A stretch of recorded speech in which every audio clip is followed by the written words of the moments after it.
Hello guys, so mga ka-iron spec. So itong gamit ko ngayon ay iron spec ito. So maraming nagtatanong kung legit ba talaga ito yung iron spec na to na ino-offer namin. So yung iron spec na to nag-start dito sa Pilipinas 2018. Ang ano nito sa ibang bansa ito.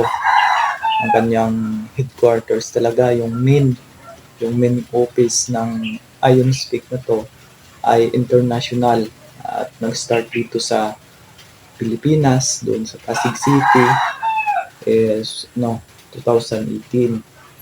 So maganda ang products, no? At hindi ka talaga mapapahiya sa mga nag-satisfy, no?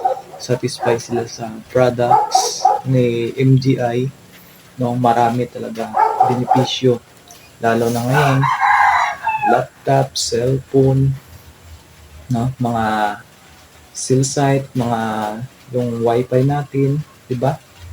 Kaya kailangan natin proteksyon sa ating mata, no? Kaya napaka-importante ng ating mata, kaya iingatan talaga natin. So marami ang nagpi-PM kung magkano ba ang iron spec.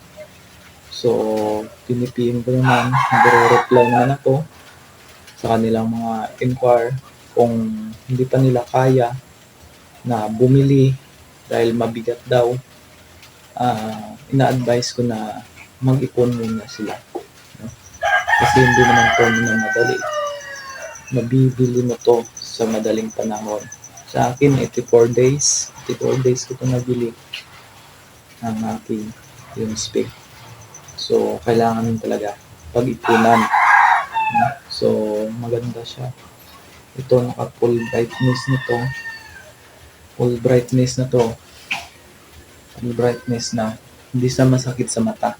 Kasi nga ito, protected ka nito. Lalo na sa mga ilaw, no? Sa mga araw. Napakaganda niya gamitin, no? Galing talaga sa puso ko yung sinasabi ko sa inyo na kapag gusto, may paraan. Pag ayaw, maraming dahilan. So, hanggang dito lang muna. At sa susunod, no, gagawa tayo ng ibang video tungkol sa inyong mga katanungan about sa product ni MGI. So, salamat sa inyong panonood. Bye.